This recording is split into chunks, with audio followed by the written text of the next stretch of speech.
So a couple of weeks ago, I ran for the first time the SunJoe Scarifier DeThatcher over at Jeremy's lawn, just doing a little bit of a fun project over there, getting him sort of an early green up. And it was the first time I'd actually used that machine before. I know it's got a huge following online, and it's just not anything that I'd ever gotten to really mess with. So it had me thinking about a couple of different things, and one of them was I really just don't like corded lawn equipment. I think that it's kind of silly. Definitely gets in the way. While we were shooting that video, we were constantly like flipping that thing over. Another person was pulling it out of the way. It was just kind of a mess. Now, for the price of that machine at like $100, $120, I guess it's just something that you can deal with and it's fine.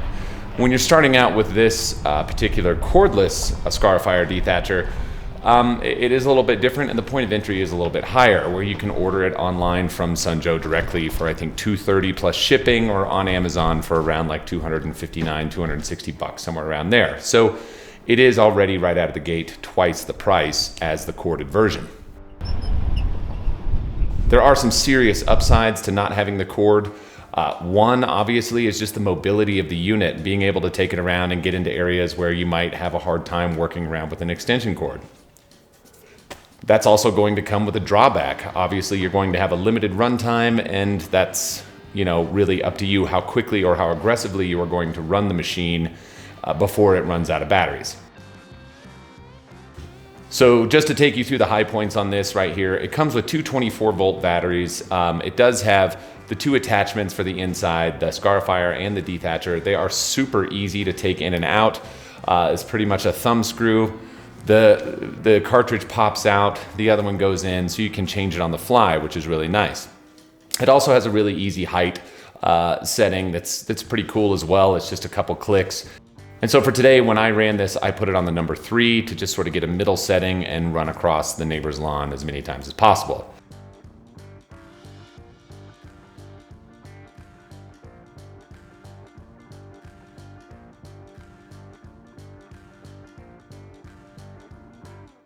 Now, the reason I ran it across the neighbor's lawn is because mine is covered in thatch that this machine will definitely not hit, and various other... well, we'll get into that later.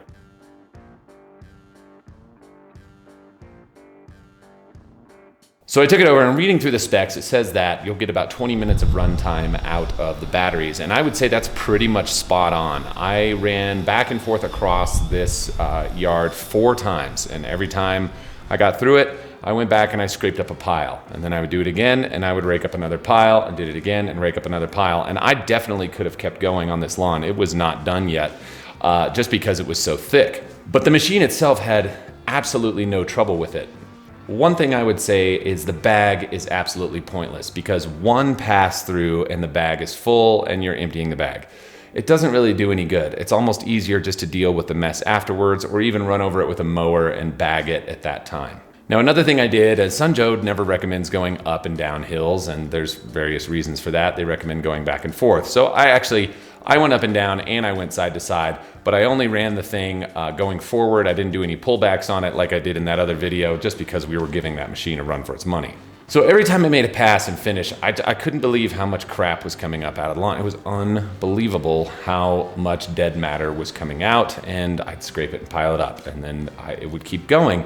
And I really thought I was only gonna get maybe 2,000 feet of coverage out of the thing, something like that. But on that 3 height setting, it actually probably did all in all around 4,000, I would guess, with how many times I went over it.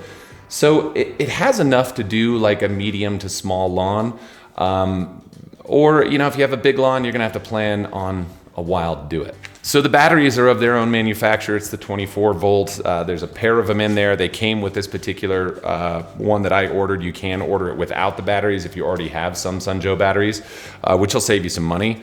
But they do everything like you would expect. It's got the sensor on the front. The couple of things that I'm still trying to find out, I'm going to dig into this a little bit more, but it says that the battery charger does not auto shut off, and it takes about 2 hours to charge these up. So that's one thing that can ruin the life of a battery, is if you leave it on a charger and it doesn't have an auto shut off. So that's something to pay attention to if you do end up getting one of these and using it. So here's sort of the baseline takeaways on this. It works really, really well. And I'm gonna go run it on a few different lawns and kind of put it through its paces. But in the meantime, I kind of screwed up. And when I say I kind of screwed up, I was looking at one of these and it was in the cart, and I hadn't pulled the trigger on it. I went back through and I ordered one, and then I also emptied my cart. So I have 2 of these, and I only need 1. And in fact, I don't know that I really need 1. I just want to put 1 through its paces. So that's where you come in. I'm gonna give the other one away, and it is still sitting in the box, and it is down in my garage, and it is going to be for a lucky winner. Here's what I'm gonna do. There's really no particular rhyme or reason for doing this, aside from why not? I guess I'm feeling generous and I don't want to send the thing back. I don't really know why. My loss, your gain. That's all there is to it. So, brand new one of these, sitting in a box, and here's how we're gonna do it. I want you to comment, cut the cord. Now, in order to get this, you need to be in the lower 48. That's a big rule, and you need to be subscribed. Both of those things are super important. So here's the plan. This coming Friday evening, I will do a live feed and I will do a random generator. I'd like you to be on there. Winner must be present, so you will need to be on there on Friday. Check the details in the description below. We will go live from this space and you will be the proud owner of a new SunJoe.